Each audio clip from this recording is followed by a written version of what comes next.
बिहार में सरकारी टेंडर में फिक्सिंग की खिलाड़ी ऋषुश्री मामले में सरकार ने बड़ी कार्रवाई की है।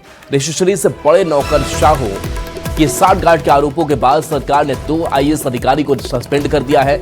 सरकार ने 2017 बैच के आईएएस योगेश कुमार सागर और 2014 बैच की आईएएस अभिलाषा कुमारी शर्मा को निलंबित किया है। दोनों पर सीधे तौर पर ऋषुश्री से मिलीभगत और टेंडर फिक्सिंग में नाम सामने आया था। बता दें कि 27 मई को स्पेशल विजिलेंस यूनिट की टीम ने पटना में ऋषुश्री के फ्लैट में करीब 11 घंटे तक छापेमारी की थी, जिसमें 2 करोड़ के हीरे जेवरात और कैश के साथ ही अवैध संपत्ति के दस्तावेज मिले थे। 27 मई की देर रात ही एसवीयू की टीम ने ऋषुश्री को गिरफ्तार किया था, जिसके बाद से जांच एजेंसी उससे लगातार पूछताछ कर रही है और बड़े बड़े खुलासे हो रहे हैं।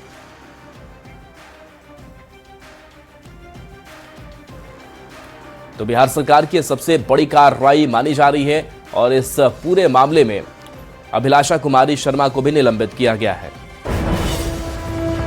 और पूर्व सीएम राबड़ी देवी का बड़ा बयान सामने आया है। आवास खाली करने पर उन्होंने बयान दिया है, 10 सर्कुलर रोड आवास खाली नहीं करेंगे, किसी कीमत पर खाली नहीं करूंगी आवास। राबड़ी देवी का कहना है, सीएम सम्राट चौधरी को सीधी चुनौती दे डाली, सीएम फोर्स बुलवाकर आवास खाली करा ले। नया सीएम बने हैं सम्राट चौधरी, ये राबड़ी देवी का बयान सामने आया है।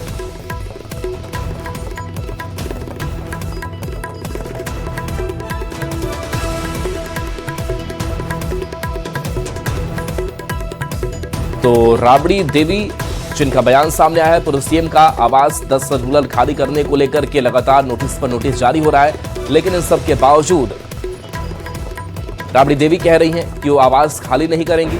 सीएम नए बने हैं सम्राट चौधरी, अगर ऐसा ही है तो फोर्स बुला करके आवास वो खाली करा लें, वो खुद से आवास खाली नहीं करेंगे।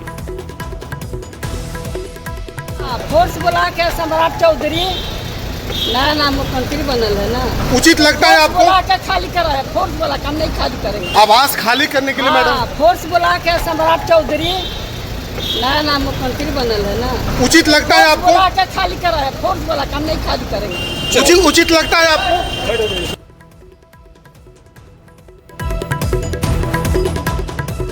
तो देखिए, पूर्व सीएम राबड़ी देवी का एक बड़ा बयान सामने आया है। उन्होंने स्पष्ट रूप से कहा कि फोर्स बुला करके खाली करा ले, वो खुद आवास जो है वो खाली नहीं करेंगी। बता दें कि राबड़ी आवास जो 20 सालों से लगातार आरजेडी के राजनीतिक गतिविधियों का केंद्र रहा, उसको खाली करने का आदेश दिया गया है। अब चूंकि यह आवास जो है वो नए मंत्री को अलॉट किया गया है, और लेकिन इसके बावजूद भी ये आवास खाली नहीं किया जा रहा है। हालांकि इन सब के बीच लगातार ये भी कहा जाता रहा है कि महुआ बाग में जो लालू प्रसाद का मकान बन रहा है, वहां पर शिफ्टिंग हो सकती है। राबड़ी देवी जी ने ऐसा कहा है तो अनुचित है। विपक्ष के नेता को रिस्पॉन्सिबल होना चाहिए, और जो नियम कानून है वो मुख्यमंत्री रही, जो नियम है उसके अनुसार उनको काम करना चाहिए। इस तरह का टकराव का बयान नहीं देना चाहिए। तो नियमानुकूल है ना, जो नियम है उसके अनुसार सरकार का।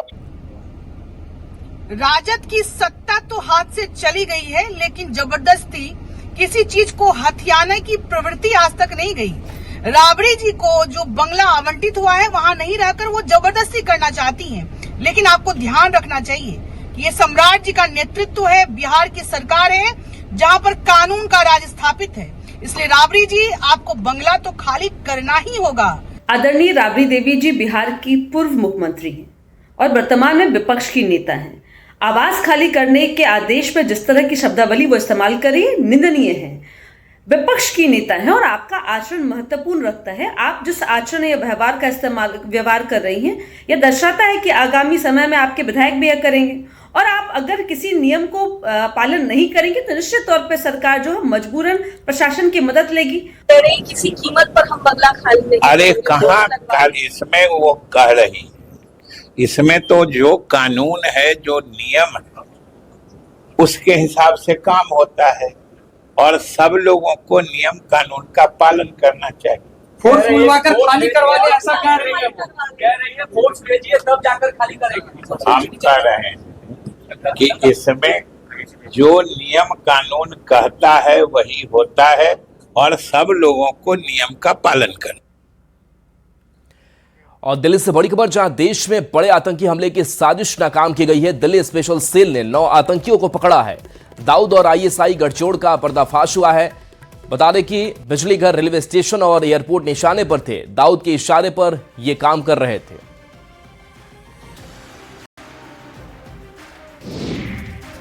CUET UG 2026 परीक्षा में तकनीकी गड़बड़ी सामने आई है। परीक्षा में तकनीकी गड़बड़ी के बाद NTA का पोस्ट सामने आया है। कुछ सेंटर्स पर CUET परीक्षा में देरी हुई। दोपहर के सेशन का वक्त NTA ने बदला। अब शाम 4 बजे CUET की परीक्षा होगी। NTA ने परीक्षा में देरी के लिए माफी मांगी है। 3 बजने वाली परीक्षा अब 4 बजे होगी। दिल्ली के गीता कॉलोनी में पानी का संकट है। पानी के लिए घंटों का इंतजार लोग कर रहे हैं। दिल्ली वासियों को भले ही भीषण गर्मी से राहत मिल गई हो, लेकिन पानी की किल्लत ने लोगों की मुश्किलें बरकरार रखी है। मामला गीता कॉलोनी से सामने आया है। ताजा पानी का संकट गहराता जा रहा है।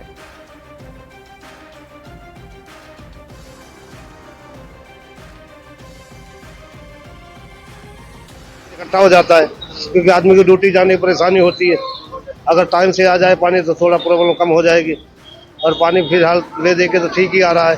पाइपलाइन है पर उसमें पानी नहीं आता। पाइपलाइन तो बहुत पहले डला हुआ, आज तक पानी आया नहीं। पाइपलाइन डला हुआ है, ये हो गया 6-7 साल।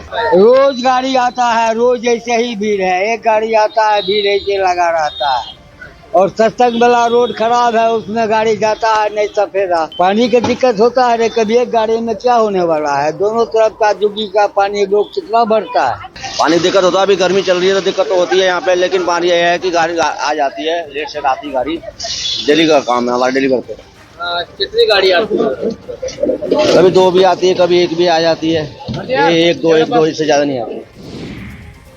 गाजियाबाद मर्डर केस में 3 आरोपी गिरफ्तार किए गए हैं। गाजियाबाद मुख्य आरोपी के पिता की गिरफ्तारी हुई है। मुख्य आरोपी को पकड़ने के लिए टीमें गठित की गई है। गाजियाबाद में कल 17 साल के सूर्या की हत्या हुई थी। असद पर 17 साल के सूर्या की हत्या के आरोप है। गाजियाबाद में सूर्या नाम के युवक की हत्या के मामले में पुलिस ने बड़ी कार्रवाई की है। पुलिस ने नामजद 3 आरोपियों को गिरफ्तार किया है। बता दें कि गाजियाबाद के खोड़ा इलाके में 28 मई को बकरीद के दिन युवक पर चाकू से हमला किया गया था, जिसके बाद उसे गंभीर हालत में अस्पताल में भर्ती कराया गया था, जहां इलाज के दौरान उसकी मौत हो गई।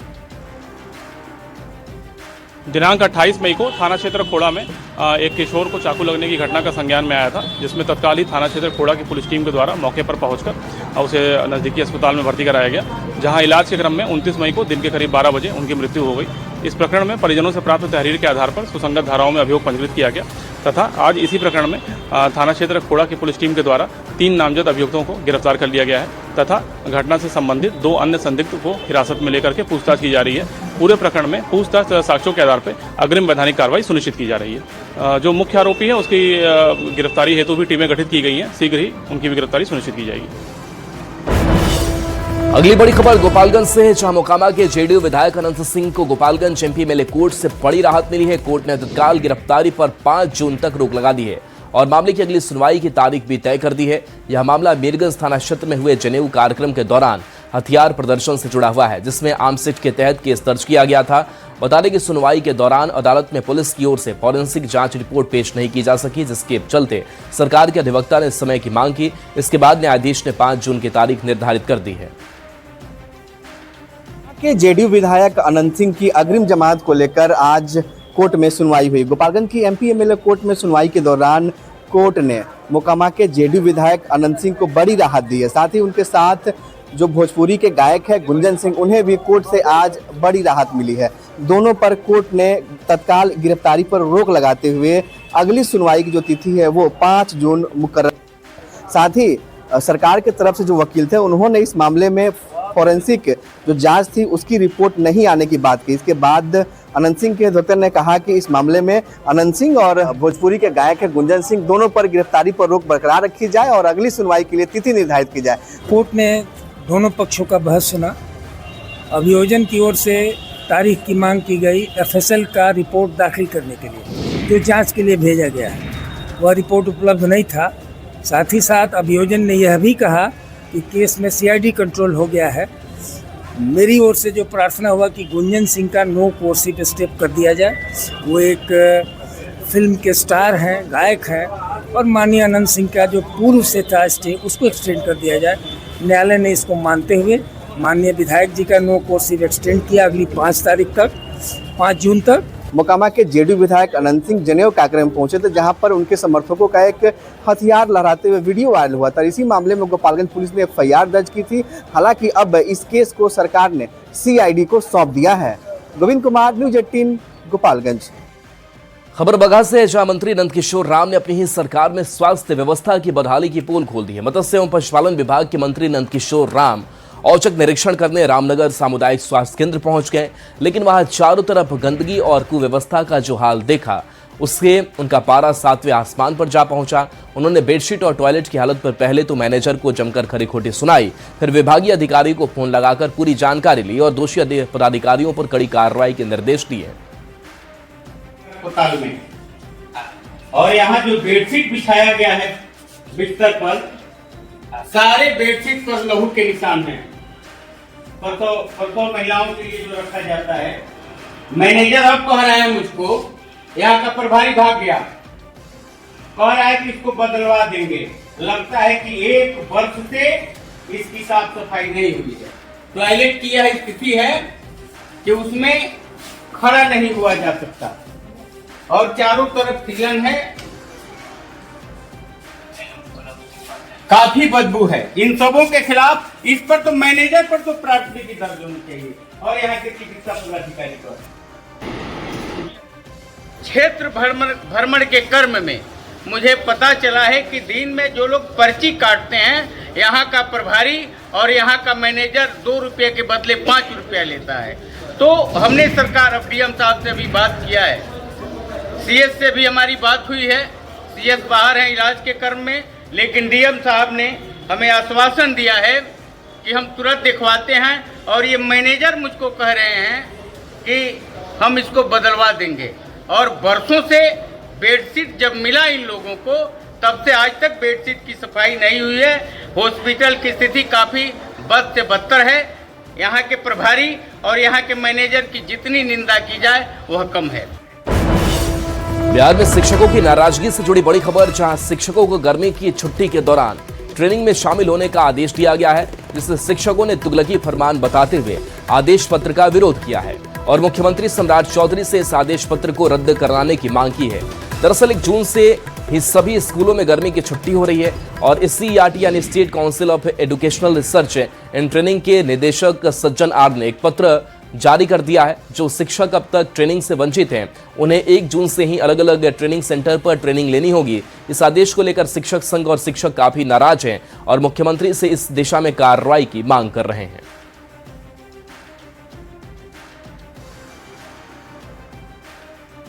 सर, एक निवेदन है, बिहार के शिक्षा विभाग के पदाधिकारियों से परेशान हैं। अभी आपका कैबिनेट से एक डिसीजन आया है कि बिहार दर्शन के लिए बिहार सरकार के कर्मचारी को भ्रमण करने के लिए उनको अवसर दिया जाएगा। और आप जानते हैं, पदाधिकारी लोग भी जानते हैं कि गर्मी का छुट्टी सिर्फ शिक्षकों के लिए एक महत्वपूर्ण छुट्टी है, जहां वह बाल बच्चों के साथ लगभग 3 माह पूर्व अपना कोई टिकट कराए हुए हैं कहीं घूमने जाने के लिए। कल एक आनंद फानंद में लग रहा है कि लोग भांग खा के पत्र निकाल लेते हैं। माननीय मुख्यमंत्री जी, पत्र आया है कि आपको प्रशिक्षण में जाना है। ऐसे परिस्थिति में माननीय मुख्यमंत्री जी से मैं निवेदन करना चाहूंगा कि शिक्षक आपके तरफ काफी टकटकी भरी निगाहों से दिखते हैं, इस पत्र को रद्द कराया जाए।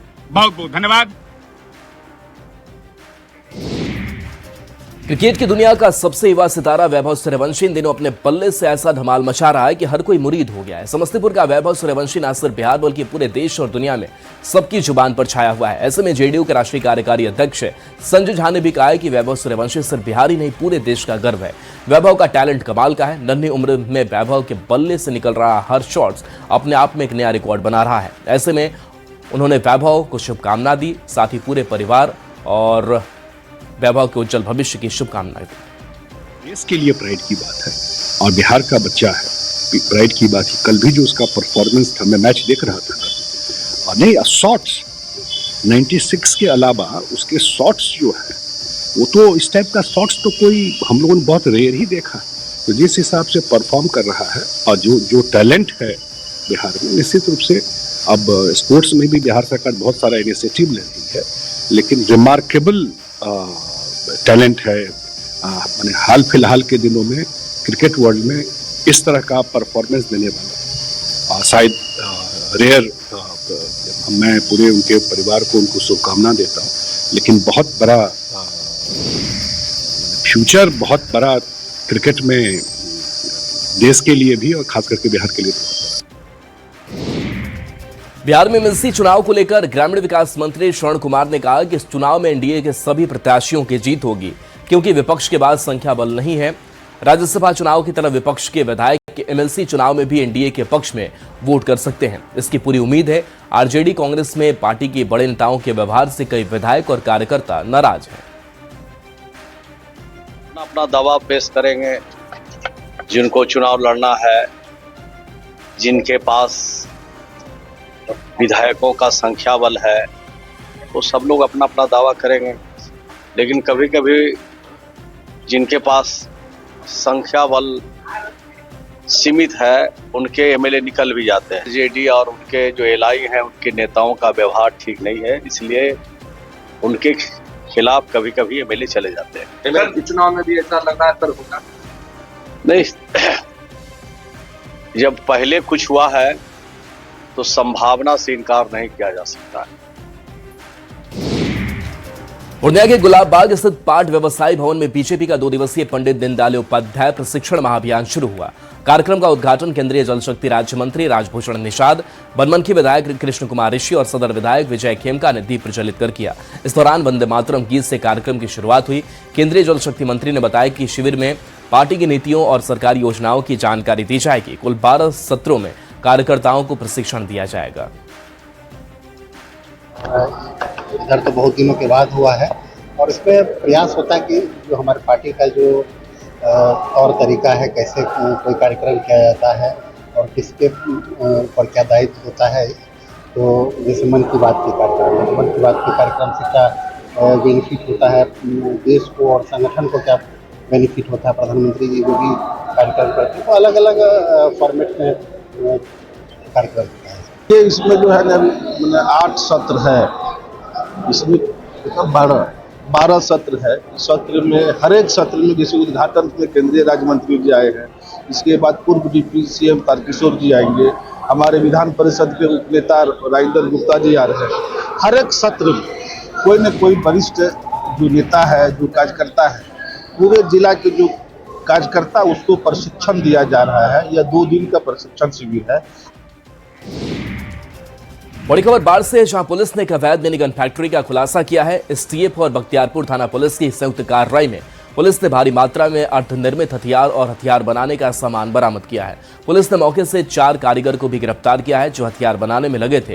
गिरफ्तार सभी लोग नालंदा के रहने वाले हैं और पुलिस 5वें व्यक्ति की तलाश कर रही है।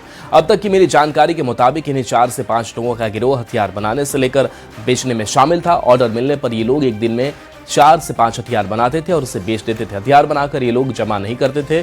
पुलिस के मुताबिक ये लोग पटना के नालंदा के आसपास हथियार बेचते थे। था उसके अनुसार ये 4 व्यक्ति वहां पर और इनके अलावा एक अन्य 5वां व्यक्ति, ये लोग मिलकर इन्होंने एक गैंग बनाया हुआ था और उस गैंग में ये लोग आवश्यकता के अनुसार वहां पर कट्टे का निर्माण करते थे। भंडारण में ये कट्टा नहीं रखते थे, सिर्फ 4 या 5 एक दिन में जो भी निर्माण इनको आवश्यकता होती थी उसके अनुसार कर और उसको बेचने का कार्य ये लोग करते थे। इनकी सेलिंग की जो सूचना अभी तक प्राप्त हुई है उसमें धनौरवा थाना क्षेत्र में, नालंदा में और पटना में, इन 3 जगहों पर इनके बेचने का ये अभी तक जानकारी प्राप्त हुई। आरा से बड़ी खबर, जहां चलती ट्रेलर में आग लग गई। केबिन में शॉर्ट सर्किट से आग लगी। ड्राइवर ने कूदकर जान बचाई है। आग की लपटों से सड़क पर हड़कंप मच गया। बालू लोड ट्रेलर यूपी के बलिया जा रहा था। स्थानीय लोगों ने फायर ब्रिगेड को सूचना दी। मौके पर पहुंची 2 दमकल की गाड़ियां। दमकल टीम ने आग पर काबू पाया है। बिहार रोड नया टोला के पास की घटना है।